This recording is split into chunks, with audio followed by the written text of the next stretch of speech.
नमस्कार मित्रांनो, स्वागत आहे तुमचं एका नव्या व्हिडिओमध्ये। मित्रांनो, जर तुम्ही ईपीएफ कॉन्ट्रीब्युटर असाल तर हा व्हिडिओ तुमच्यासाठी खूप खास असणार आहे। मित्रांनो, आज आपण बोलणार आहोत ईपीएफ पासबुक बद्दल। रिसेंटली जर तुम्ही वेबसाईट चेक केली असेल तर तुमच्या लक्षात आलंच असेल की रिसेंटली ही वेबसाईट अपडेट केलेली आहे आणि वेबसाईट बघितल्यानंतर त्यातले नंबर्स आणि कॉलम बघितल्यानंतर कन्फ्यूज व्हायला होतं। पण टेन्शन घेऊ नका, आजच्या या व्हिडिओमध्ये आम्ही तुम्हाला ईपीएफ पासबुकची वेबसाईट कशा पद्धतीने रीड करायची किंवा तुमचा ईपीएफ पासबुक कशा पद्धतीने रीड करायचा याबद्दलचे स्टेप बाय स्टेप इन्फॉर्मेशन देणार आहोत। सो व्हिडिओ शेवटपर्यंत बघा जेणेकरून तुम्ही ईपीएफ पासबुक रीड करण्यात एक्सपर्ट व्हाल। पण मित्रांनो, पुढे जाण्यापूर्वी या चॅनलला तुम्ही सबस्क्राइब केले का हे बघून घ्या आणि नसेल केलं तर लगेच सबस्क्राइब करा आणि या व्हिडिओलाही लाईक करा, कारण असेच इन्फॉर्मेटिव्ह कंटेंट आम्ही तुमच्यासाठी दर आठवड्याला घेऊन येतो। चला तर मग मित्रांनो, नवीन ईपीएफ पासबुक मध्ये काय गोष्टी आहेत या जाणून घेऊ।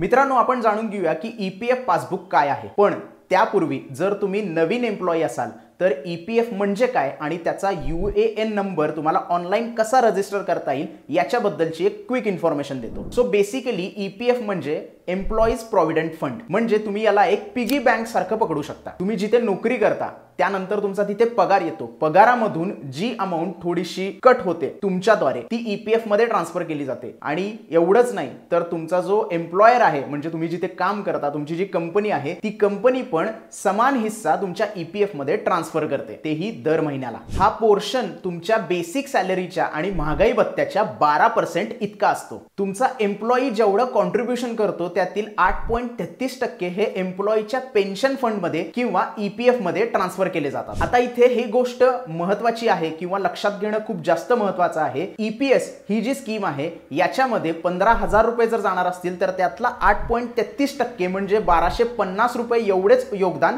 होऊ शकते। आता मित्रांनो, ही सगळी गोष्ट म्हणजे तुमच्या सोनेरी रिटायरमेंटच्या साठी बाजूला काढून ठेवलेल्या एका घरट्यासारखं आहे। आता जो 3.67% हिस्सा उरलेला आहे तो तुमच्या ईपीएफ मध्ये जातो आणि अशा प्रकारे ह्या पिगी बँक मधला जो पैसा आहे तो दरवेळी वाढतच जातो, कारण रिटायरमेंटच्या वर्षापर्यंत प्रत्येक वेळी त्यात पैशामध्ये वाढ होत असते। आणि सगळ्यात महत्त्वाची गोष्ट म्हणजे ही फक्त स्टॅटिक सेव्हिंग नसून याच्यावर तुम्हाला 8.15% एवढा इंटरेस्ट देखील मिळतो। मग आता तुमच्या डोक्यात एक प्रश्न असेल की एवढं सगळं ट्रान्झॅक्शन कोण सांभाळत असेल? तर ईपीएफओ नावाची संस्था या सगळ्या गोष्टींचं ट्रान्झॅक्शन किंवा त्याला सांभाळण्याचं काम करते। आता यांच्या वेबसाईटवर जर तुम्ही गेलात तर तुम्हाला एक विशिष्ट प्रकारचा नंबर दिला जातो, त्याला यूएएन नंबर असं म्हणतात। यूएएन नंबर म्हणजे युनिव्हर्सल अकाउंट नंबर। आपला जसा पॅन कार्ड असतो तसाच हा यूएएन नंबर असतो, पण थोडा वेगळ्या पद्धतीने त्याला आपण वापरतो। बेसिकली काय की हा एक नंबर आहे जो ईपीएफ शी जोडला गेलेला आहे, म्हणजे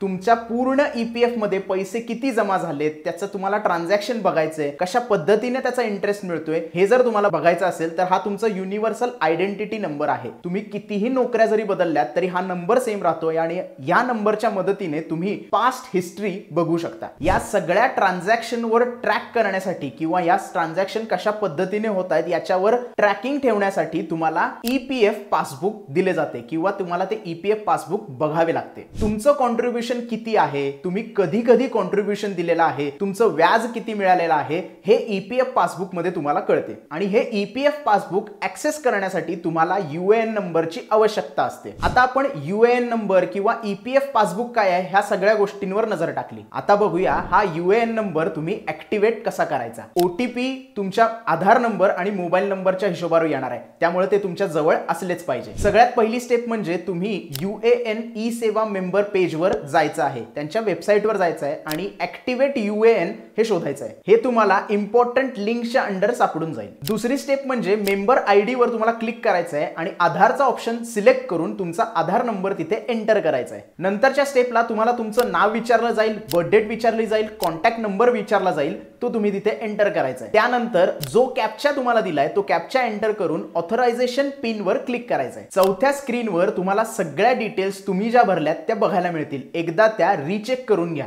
पाचव्या स्टेपला तुम्हाला ॲग्रीवर क्लिक करायचं आहे आणि तुमच्या मोबाईल नंबरवर जो ओटीपी आलाय तो ओटीपी एंटर करायचा आहे। एवढंच झाला आता तुमचा UAN नंबर ऍक्टिव्हेट. तुमचा UAN नंबर आणि पासवर्ड तुमच्या रजिस्टर मोबाईलवर तुम्हाला रिसीव्ह होईल. तुम्ही तुमचा पासवर्ड चेंज करू शकता पहिल्यांदा लॉग इन करताना. मित्रांनो, बऱ्याच लोकांचा प्रश्न असतो की माझ्याकडे UAN नंबर होता पण आता लक्षात नाहीये, तो मी कसा मिळवू शकतो? तर खूप जास्त सोपा आहे. तुम्हाला UAN सेवावर जायचं आहे आणि तिथे तुम्हाला नो युअर UAN ही लिंक शोधायची आहे. त्याच्यावर क्लिक केल्यानंतर तुमचा रजिस्टर मोबाईल नंबर एंटर करून जो रजिस्टर मोबाईल नंबरवर OTP आलाय तो OTP तुम्हाला एंटर करायचा आहे. त्यानंतर तुमचे जे काही डिटेल्स आहेत ते डिटेल्स तुम्हाला तिथे एंटर करायचे आहेत आणि शो माय UAN नंबरवर क्लिक करायचं आहे. तुम्हाला तुमचा UAN नंबर तिथे बघायला मिळेल. मित्रांनो, बघितलं तुम्ही की UAN ऍक्टिव्हेशन किंवा विसरला असेल तर हे सगळ्या गोष्टी मिळवणं किंवा बघणं किती सोपं आहे. आता आपण EPF पासबुक काय आहे आणि ते कशा पद्धतीने रीड करायचं आहे याच्याकडे वळूया. मित्रांनो, EPF पासबुक जर तुम्हाला ऑनलाईन बघायचे असेल तर तुम्हाला EPF पोर्टलवर जायला लागेल. तिथे तुम्ही ई पासबुक शोधू शकता किंवा राईट हँड साईडला डॅशबोर्डच्या ई पासबुक बघू शकता. सगळ्यात पहिल्यांदा तुम्हाला तुमचा UAN नंबर टाकून तुम्ही जो पासवर्ड सेट केलाय तो पासवर्ड तुम्हाला एंटर करावा लागेल. त्यानंतर जो कॅप्चा दिलाय तो कॅप्चा तुम्हाला एंटर करायला लागेल आणि लॉग इन करावं लागेल.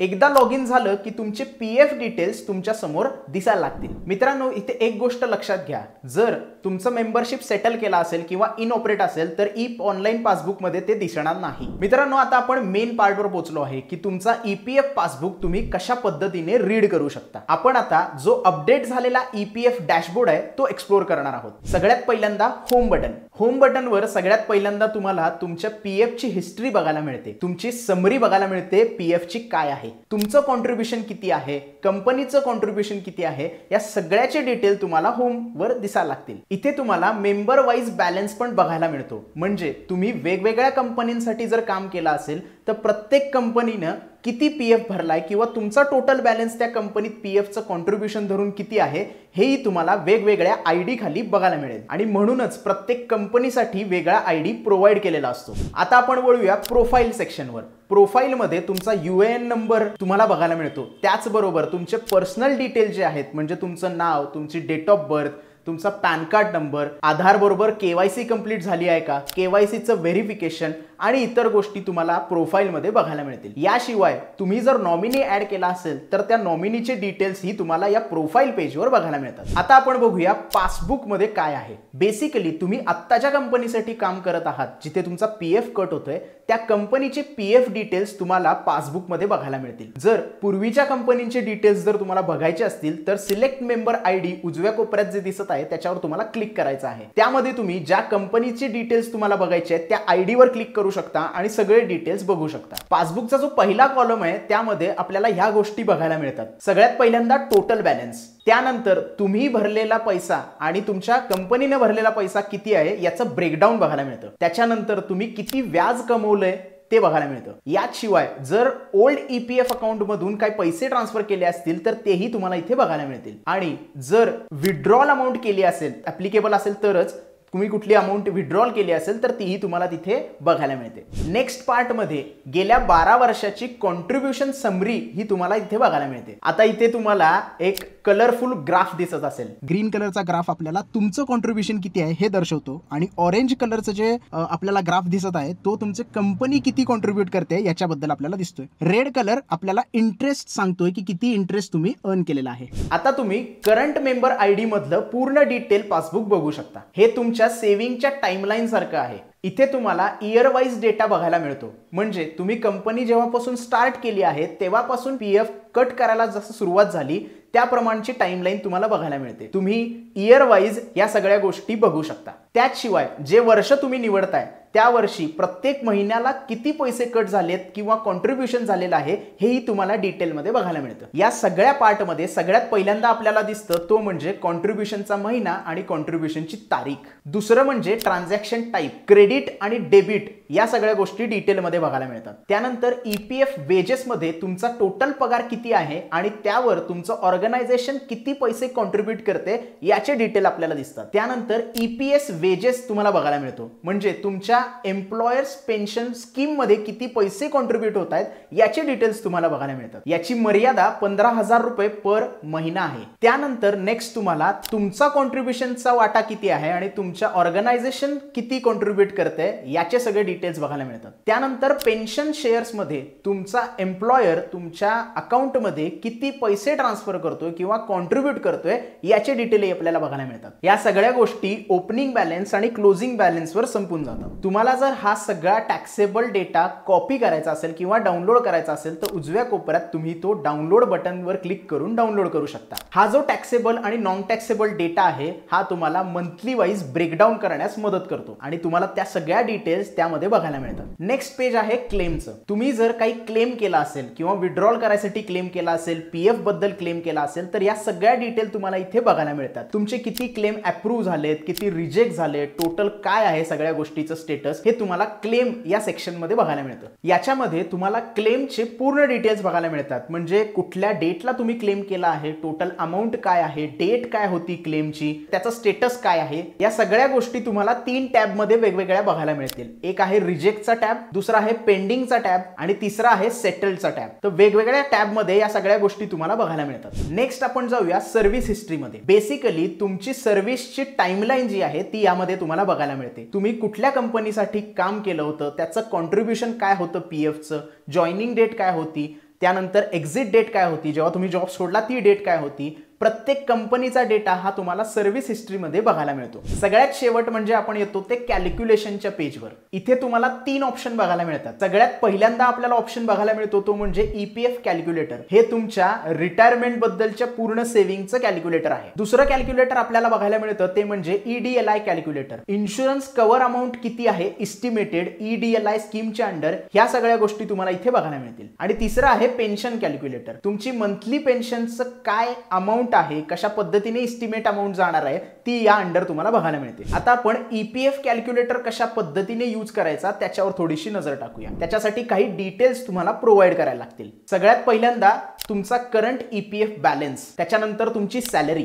त्यानंतर तुम्हाला एक गेस एस्टिमेट द्यायचा आहे की तुमची सॅलरी किती % पर इयर वाढते ती. जर काही व्हॉलेंटरी PF कॉन्ट्रीब्युशन असतील तर त्या तुम्हाला सबमिट करायचे. त्यानंतर तुमचं करंट आणि रिटायरमेंट एज काय आहे ते सबमिट करायचंय आणि सगळ्यात शेवट रेट ऑफ इंटरेस्ट. हे सगळं टाकल्यानंतर तुम्हाला कॅल्क्युलेटवर क्लिक करायचं आहे. त्यानंतर तुम्हाला रिटायरमेंट पर्यंत इस्टिमेट EPF अमाऊंट किती मिळेल याचा एक अंदाज येऊन जाईल. आणि एवढंच नाही, प्रत्येक मेंबर आयडीच्या अंडर ही गोष्ट तुम्ही करू शकता. आपण आता एक एक्झाम्पल घेऊ एका माणसाचं ज्याचा मूळ पगार म्हणजे बेसिक सॅलरी 15,000 रुपये आहे आणि त्याचं वय 25 वर्ष आहे. त्याची वार्षिक पगार वाढ आपण 5% गृहीत करू. प्रत्येक कर्मचारी हा त्याच्या बेसिक सॅलरीच्या 12% योगदान PF मध्ये करतो. म्हणजे ही अमाऊंट 15,000च्या हिशोबाने बघितली तर 1800 रुपये होते. एम्प्लॉयचा जर विचार केला तर 8.33% ही अमाऊंट EPS मध्ये जाते आणि 3.67% ही अमाऊंट PF मध्ये जाते किंवा EPF मध्ये जाते. तर टोटल अमाऊंट जर बघितली तर ती 550 रुपये होते. आता जर आपण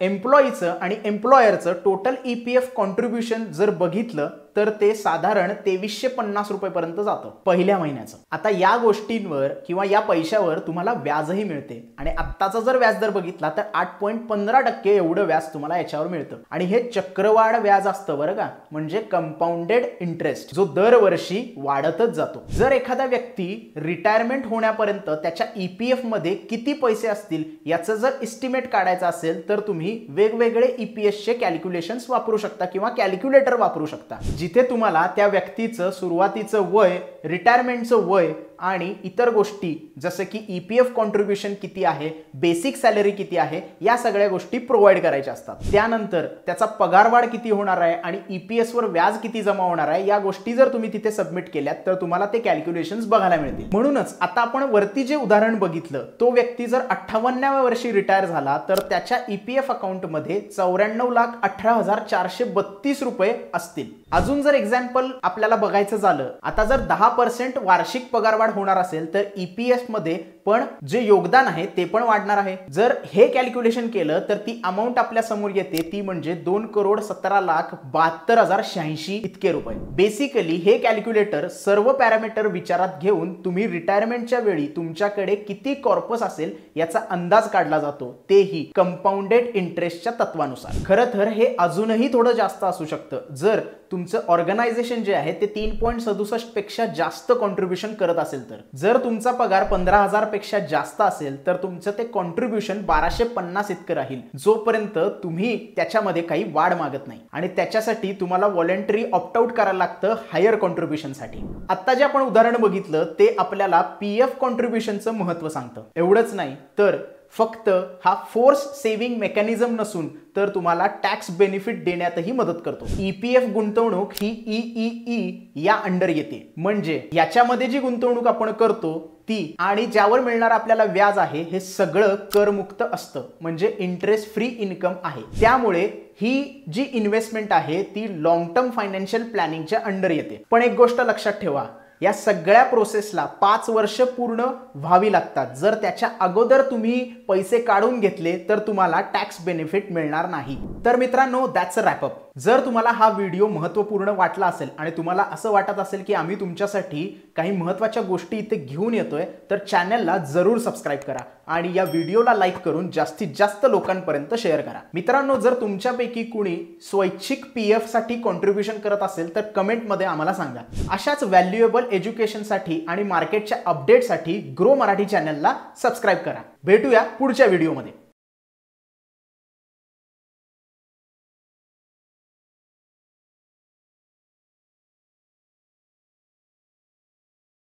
Investment in securities market are subject to market risks. Read all the related documents carefully before investing. Please read the risk disclosure documents carefully before investing in equity shares, derivatives, mutual fund, and or other instruments traded on the stock exchanges.